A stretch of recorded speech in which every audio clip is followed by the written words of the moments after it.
오늘 말씀 제목은 지혜롭게 행하매, 지혜롭게 행하매라는 말씀 제목으로 복음을 증거하겠습니다. 사무엘상 18장 30절 말씀으로 오늘 은혜가 충만한 시간들이 되시기를 간절히 소망하고 축복합니다.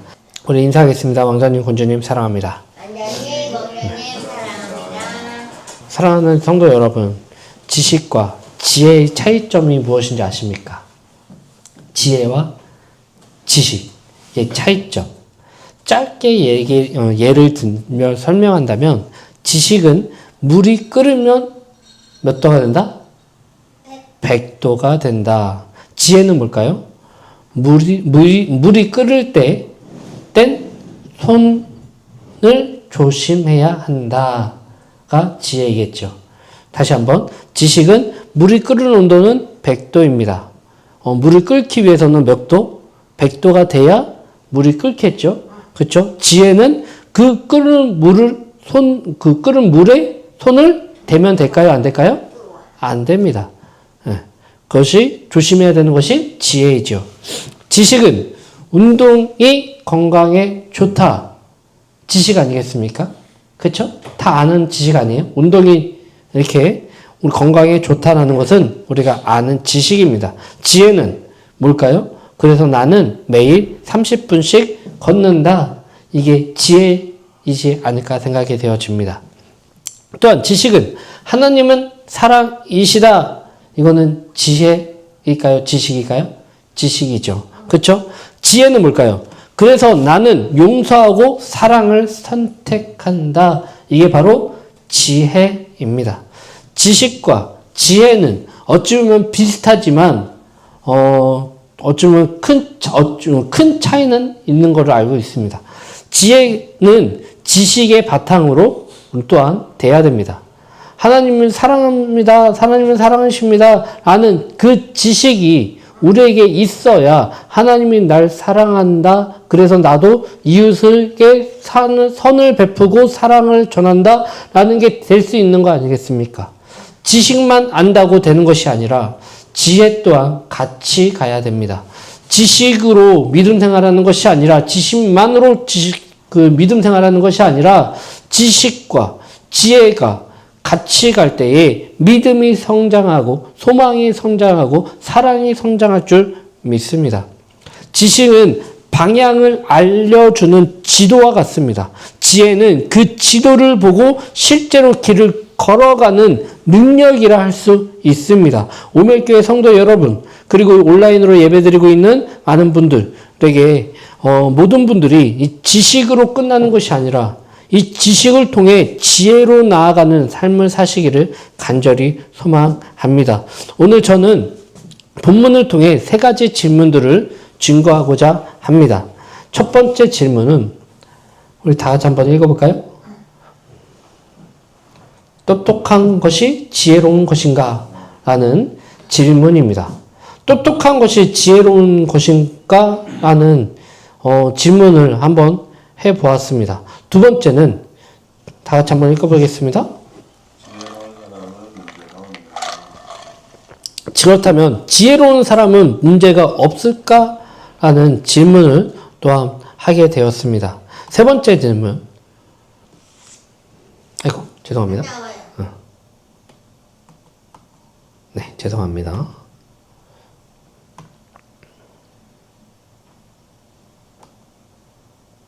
자, 세 번째 질문.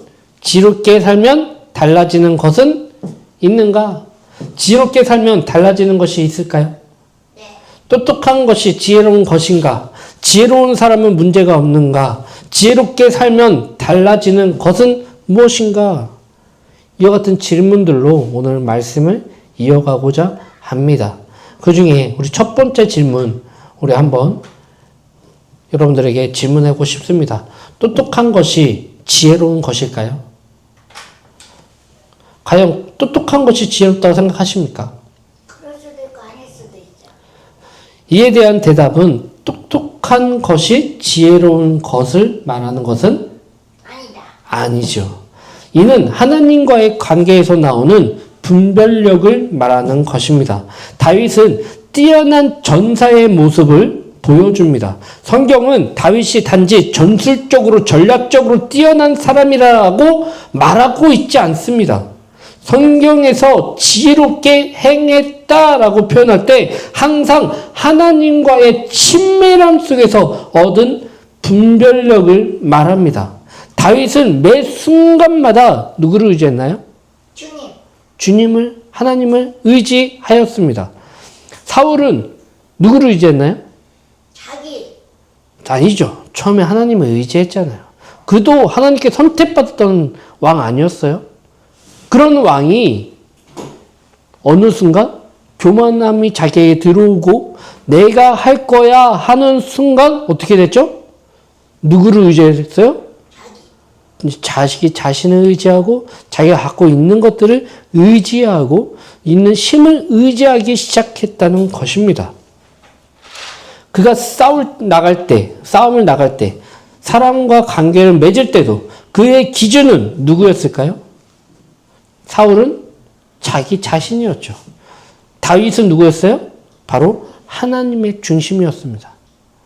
그가 어려서부터 집안에서 막내로서 어찌 보면 그런 푸대접을 받을 때에도 그가 의지했던 건 누구였어요? 그 짐승 가운데 자기의 양을 지킬 때에도 누구를 의지했나요? 그의 형들을, 정말 많은 형들이 있었음에도 자기를 지켜줄 사람은 누구? 주님밖에 없다. 하나님밖에 없다. 그래서 그가 매 순간마다 누구를 의지할 수밖에 없었어요? 하나님을 의지할 수밖에 없었어요. 어찌 보면 작은 문제일 수 있습니다. 작은 고난일 수 있어요. 작은 시험일 수 있어요. 그런데 그 시험의 크기는 내 기준으로 보면 안 돼요. 다른 사람의 기준으로 보면 안 돼요. 나의 믿음도 마찬가지예요. 아니, 이 정도 성장할 수 있는 거 아니야? 뭐, 권사하면, 집사하면, 뭐, 장로면, 목사면, 전도사면, 선교사면, 이 정도 뭐 훈련, 그 정도 시험, 그 정도 문제 따위는 별거 아닌 거 아니야? 이겨낼 수 있는 거 아니야? 라고 판단할 수 있는 기준이 다른 사람이 되면 안 돼요. 바로 나예요죠. 나와 하나님과의 씨름 가운데 그 문제가 아무리 겉에서 보면은 아무리 작은 문제라고 하더라도 그 문제를 겪고 있는 당사자는 엄청난 힘이 들고 또한 고난 가운데 아파하고 또한 그 가운데 외로워하면서 자기과의 싸움을 싸우고 있는 거 아니겠습니까? 근데 그 사람들을 주변에서 왜 평가하고 있어요? 우리 때는 그 분을 응원해줘야죠. 믿어주고 신뢰하고 기도해주고 중보해주면서 그에게 힘을 줄 수 있는 중보자가 되시기를 간절히 소망합니다. 다윗은 그 작은 문제 하나하나 이겨낼 때마다 누구를 바라보는 훈련을 했어요? 바로 하나님을 바라보는 훈련 가운데에 성장하는 거 아니겠습니까? 그 어린 소년 다윗이 골리앗을 이길 수 있었던 이유가 바로 그와 같은 훈련들 때문에 이길 수 있는 거 아니겠습니까? 그리고 나서 우리 지난 우리 주주님의 말씀을 통해서 들었을 줄 믿습니다. 그러니까 전쟁 가운데 나가서 이렇게 있었잖아요. 그리고 그의 사위되는, 그 사위가 아니죠. 그의 배우자가 되는 또한 미갈을 만나게 되었고요. 그 미갈은 누구의 딸이었죠? 사울 왕의 딸이었어요. 근데 그거를 결혼을 시키는 이유가 뭐였어요? 다윗을 죽이고자. 왜요? 그가 함께 나갔던 전쟁 가운데에 백전백승이에요. 그래서 백성들이 뭐라고 얘기했어요? 사울은 천천히요? 다윗은 만만이로다. 하면서 다윗을 더 칭송하잖아요. 천이 커요? 많이 커요? 네, 많이 크잖아요. 사울 왕보다 누가 더 그 업적을 이뤘다? 다윗을 통해서 더 많은 박수와 또한 그런 사람들 인정을 받으면서 이렇게 오는 그 모습 가운데에 누가 시기와 질투와 그런 것들을 하게 됐어요? 솔직히 까놓고 얘기해서 뭐 다윗이 만만이라고 하더라도, 사울이 밑지는 장사예요? 그의 장수가, 그의 신하가, 그의 있는, 함께하는 그 사람들이 그와 같은 능력을 가졌다면 더 좋은 거 아니겠어요? 그 리더십이 경준되는 거 아니겠어요? 그와 같은 사람을 세운 그 사람이 더 좋은 거 아니겠어요? 그런데 그 사람이 누구여야 된다? 사울은 자신이어야 된다. 자신이어야 된다. 라고 한 것입니다. 그럼에도 불구하고 다윗은 어떻게 했어요? 이제 사울은 다윗을 전쟁에 거기에 뭐예요? 전투에 내보내면서 이 사람이 살기를 원했을까요? 죽기를 원했을까요? 이 사람은 자신의 왕의 사위잖아요. 전쟁 가운데 나갔다면 사람들이 그 전쟁 가운데 이기고 승리하고 뭐 했을 때에 사울 왕은 자신의 그 사위를 거기 전쟁 가운데 내보내면서 그렇게 위하고 있구나, 뭐 하고 있구나, 전쟁 가운데 죽기를 바라였지만 그 전쟁 가운데 다윗은 계속 승리하고 있는. 승리할 수 있었던 이유는 성경에서는 그의 전투력, 그의 리더십, 이런 것들을 통해서 승리하였다라고 말하고 있는 것이 아니라 오직 하나님을 의지함으로 전쟁에서 승리하였다라고 말하고 있습니다. 이러한 그 모습 가운데 사울은 자신이 다윗을 죽일 수 있을 거라 생각하였지만 자신의 마음을 사람들에게 철저히 감추어 성공할 것이라 또한 생각하였습니다. 이것이 사울은 자신이 똑똑한 사람이라고 지혜로운 사람이라고 생각하였을 수 있을 것 같아요. 나는 이렇게 함으로 인해서 사람들을 속일 수 있었어. 속였어. 속였어. 근데 성경에 그러한 마음 또한 다 기록되어 있잖아요. 사람을 속일 수 있을 거라 생각했지만 결국에는 많은 사람들이 후대에 그 모습까지도 다 알게 되는 역사적인 기록이 남게 되는 그 부끄러운 충만한 모습으로 또한 살게 됐다는 것입니다. 사울은 자신이 똑똑하다, 지혜롭다 생각할 수 있었어요. 이것이 어찌 보면은 얼마나 이게 영특한 거 아니겠어요? 자신의 딸과 처음에 결혼하려고 했는데 근데 그 처음에 미갈이 아니었잖아요. 처음에 미갈이 아니었거든요. 다른 딸이었거든요. 다른 딸을 주려고 했다가 결혼식을 시키려고 딱 이게 말을 해놓고 다른 사람과 결혼을 시켜버리고 그 가운데에 미갈이 다윗을 좋아하는 그 마음에 비치고 하니까 결혼을 미갈과 시키게 되는 거거든요. 그러면서 그와 같은 얘기들이 막 이렇게 나옵니다. 그것이 통해서 사울은 자신의 계획이 승리하였어. 나는 똑똑해. 사람들은 모를 거야. 라는 것들을 하였지만 누가 알아요? 하나님은 알고 계시잖아요. 얼마나 엄청난 계획 아니겠어요? 정치적으로 얼마나 똑똑한 모습이에요. 와, 이 정치적으로 이렇게 거기 머리를 쓴다고? 사람들을 속일 수 있을 거라 생각되어집니다. 하지만 똑똑하다고 지혜롭지는 않더라고요. 지혜롭다는 것은 분별력이 있는 거예요. 어떤 분별력? 하나님과의 분별력. 하나님께서 주시는 분별력. 이것은 죄악이다 라고 하는 그 지식을, 분별력이란 이것은 하면 하나님이 싫어하실 거야, 하나님이 아파하실 거야, 하나님이 미워하실 거야 라는 그 분별력으로 나아가는 것이 바로 지혜입니다. 근데 사울은 똑똑하긴 했지만 지혜롭지 못했다는 것을 보여주고 있다는 것입니다. 그렇게 똑똑한 것이 지혜로운 것인가? 라고 얘기할 때에 이것에 대한 답은 저는 아니다 라고 보는 거예요. 서울대, 연대, 고대, 기타 등등의 진짜 날고 기는 그런 학교를 나왔다고 해서 지식은 머릿속에 다지고 있다고 하더라도 그 사람이 지혜로운 것인가? 라고 말할 때 과연 지혜롭습니까? 똑똑한 거와 지혜로운 것 다르다는 것을 우리는 많이 보고 있습니다.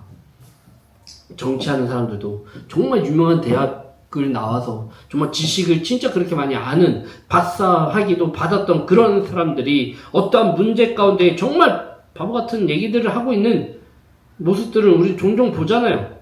TV 속에서도 많이 보잖아요. 뭐 어떤 청문회 같은 데 보세요. 얼마나 요즘에 개콘 막 이런 것들이 안 되는 이유가 있더라고요. 그러면 개콘보다 뭐 그런 청문회 이런 그런 게 더 재밌어. 그렇게 똑똑한 사람이 모르는데,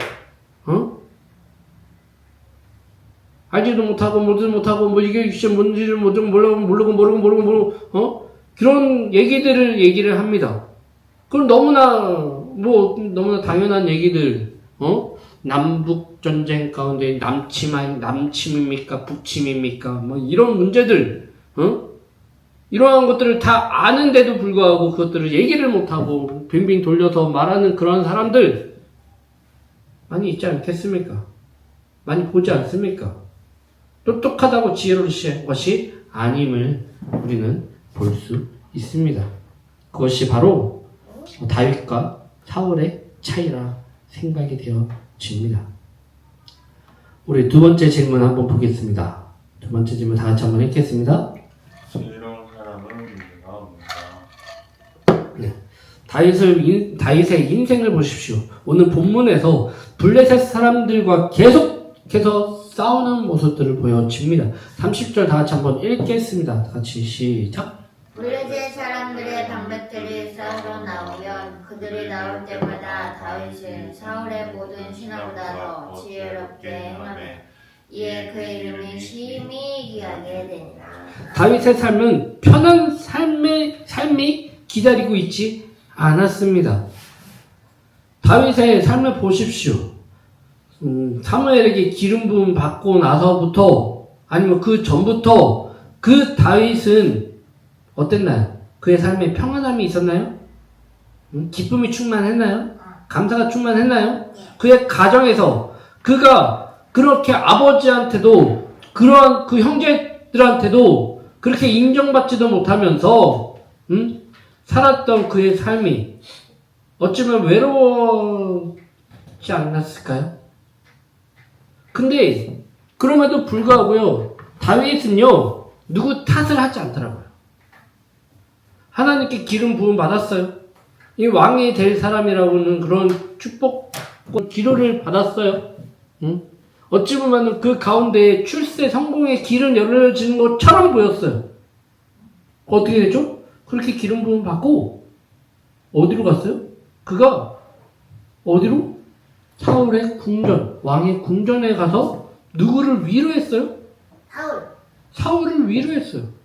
소금을 치고 노래를 하면서 그의 마음을 위로하는 위로자가 되었잖아요. 그렇죠? 그걸 통해서 마음에 병든 자, 좀 아시친이 걸려가지고 진짜 분노가 충만한 그 다윗이 아니죠. 사울 왕이 마음을 누그러뜨리고 위로하고 또한 그것들을 보듬는 그러한 모습으로 다윗은 쓰임받는 그 모습이 보입니다. 그리고요, 전쟁 가운데 딱 있을 때 블레셋의 골리앗이 딱 나왔을 때 그의 용기와 그런 것들이 어디에 나왔어요? 그리고 그것까지 가는데 어찌 보면 왕의 궁전으로 왕을 위로하는 위로자의 모습으로 지금 계속 쓰이고 있잖아요. 현재 지내는 거 계속 쓰인단 말이에요. 어찌 보면 그 형제들 중에 크게 어찌 보면 이제 성공의 과도 가운데 있는 그 다윗이 우쭐한 것이 아니라 누구를 거기에 했어요? 하나님을 욕되고 하고 있는 그 전장의 군사를 어떻게 분노를 표출하는 모습이 보여집니다. 보여져요. 그리고 멋지게 딱 하려고 했더니 어떻게 누가 무시해요? 그의 형도 무시하잖아요. 그 다윗의 마음을 뭐 이렇게 용기를 주고 막 이런 것들이 아니라 그를 보호하기 위해서 혼내는 것이 아니라 뭐예요? 교만하대요. 다윗이. 누가 그랬어요? 그의 형이. 그 첫째 형이 가장 든든하게 자신을 보호해줄 수 있는 그 큰 형이 어쩌면 외모는 그 사울과 같이 그렇게 건장하고 멋진 그 외모로 풍채를 갖고 있었던 그 형이 다윗을 보면서 교만하다 추측하고 보이게 혼내고 있는 그 모습 가운데 그의 서글픔과 그의 아픔은 뒤로하고 그 전쟁 가운데 멋지게 이겼잖아요. 그리고 나서 그의 삶은 계속 평탄했나요? 아니요. 그의 삶은 어땠어요? 고난이 많았죠. 고난이잖아요. 지금도 아직도, 근데 지금까지, 오늘 본문까지 고난이 이제 시작되는 거예요. 아직 시작이에요. 끝이 아니라. 시작이에요. 이제 막 시작한 거예요. 누가?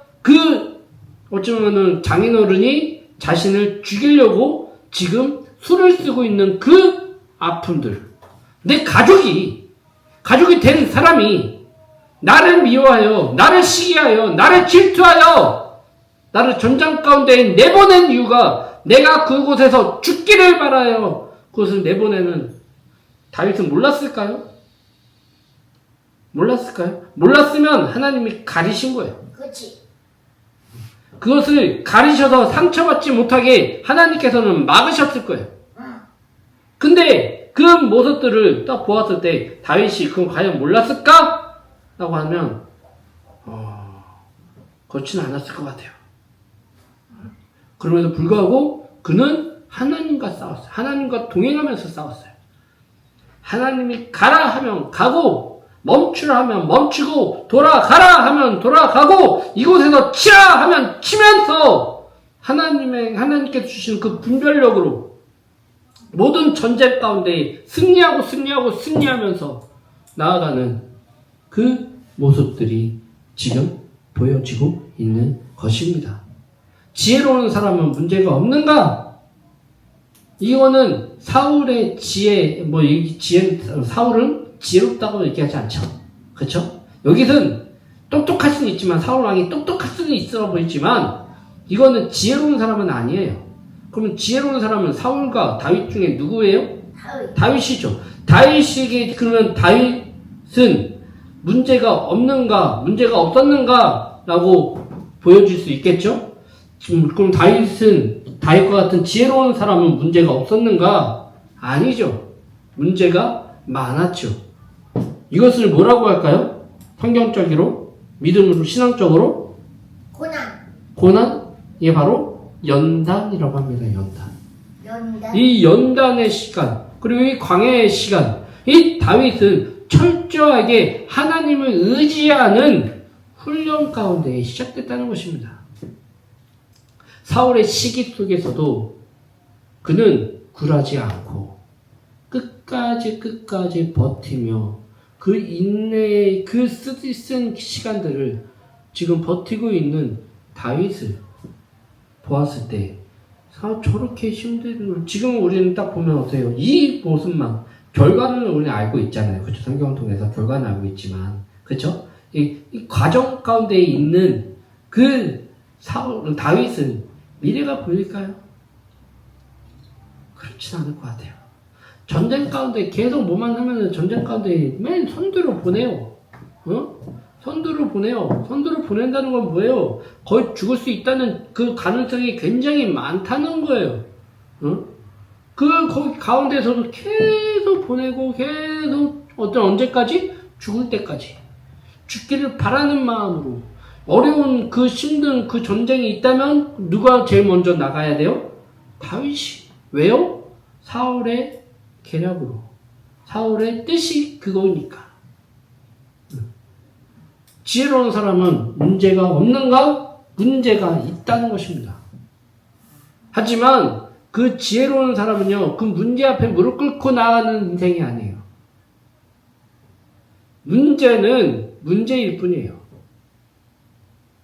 그 문제를 바라보는 것이 아니라 그 문제를 통해서 나를 성장시킬 수 있는 그 뜻을 우리는 봐야 됩니다. 이 전쟁 가운데 하나님을 의지하고 나아가는 그 훈련을 통해서 그는 소년 어린 그 나이에 그 기름 붓기 전과 후의 그 모습이 담대함이 달라지는 거예요. 담대함. 그 전쟁 가운데 거기서 어린 소년은 누구를 지키기 위해서?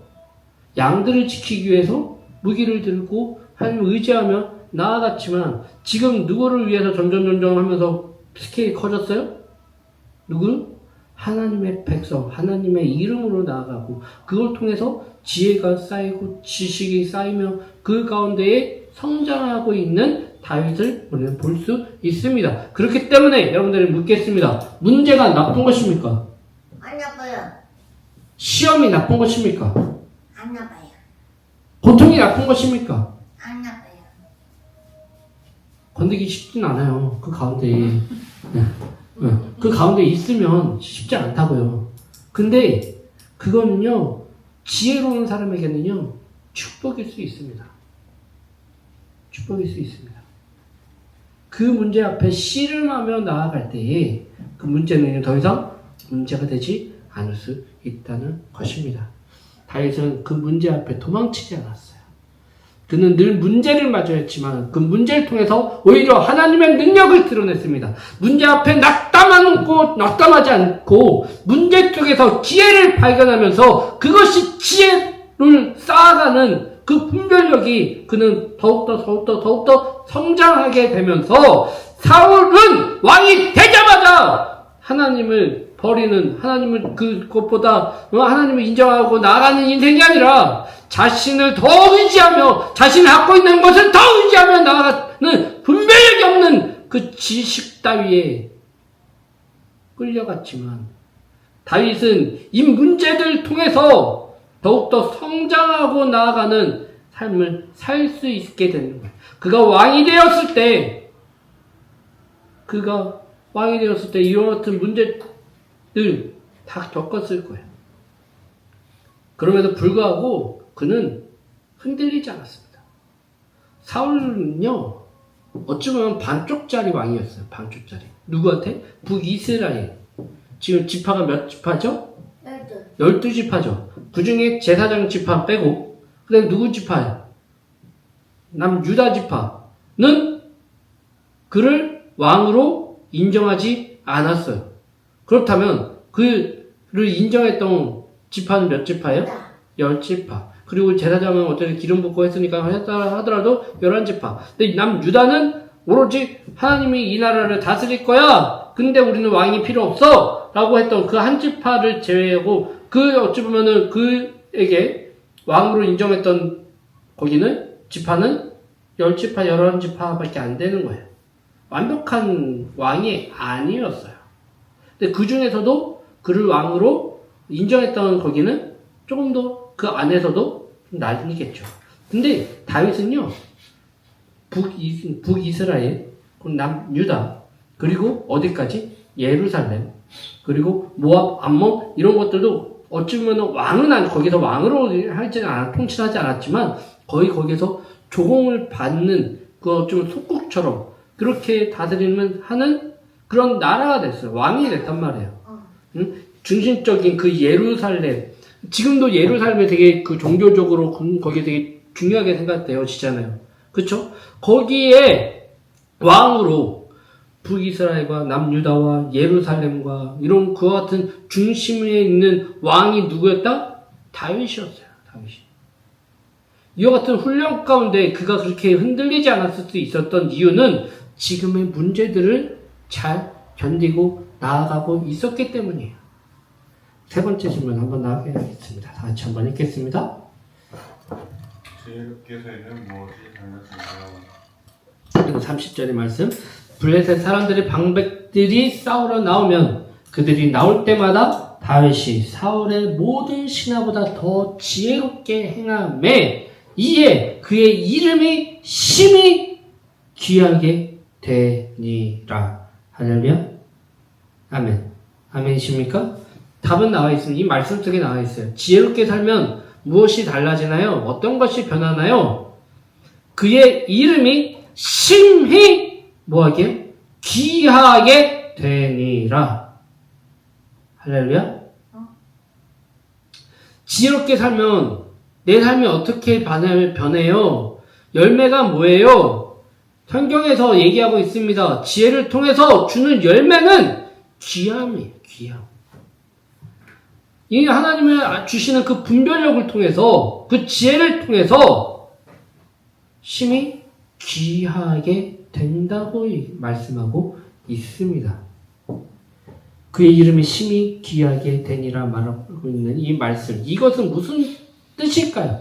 다윗은 지혜롭게 살았기 때문에 결국 사람들에게 인정받고 존경받는 존재가 되었다는 것입니다. 그런데 중요한 것이 있습니다. 사람들이 다윗만을 보지 않았다는 것입니다.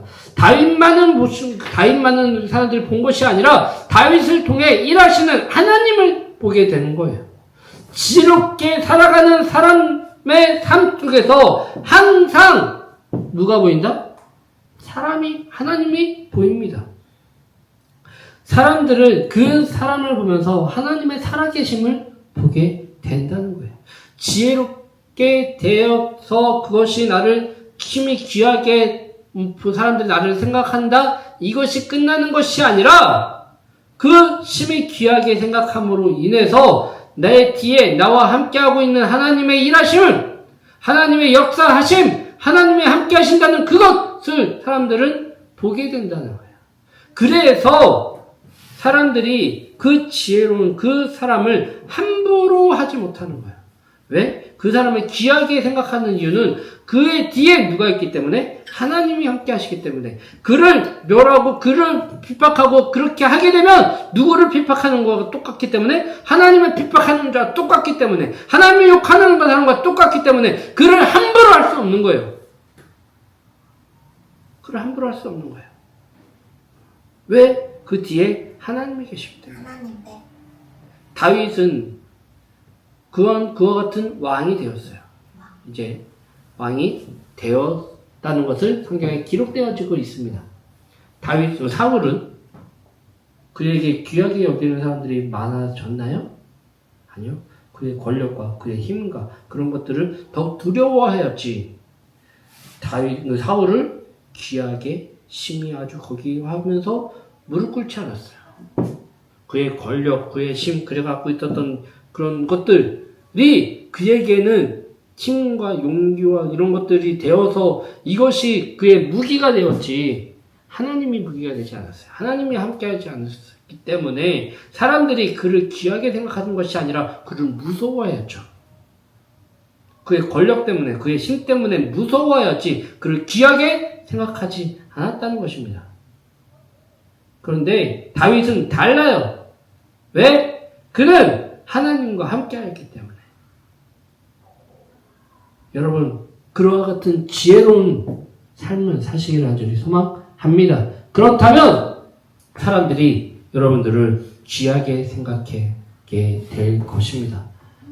당신을 통해서 하나님의 살아계심을, 역사하심을 보게 될 때 사람들은 여러분을 함부로 할 수 없습니다. 없습니다. 그게 지혜롭게 살면 달라지는 모습입니다. 형상입니다. 열매입니다. 그와 같은 삶을 우리 다 같이 노력하며 살기를 간절히 소망합니다. 아멘. 잠시 기도하겠습니다.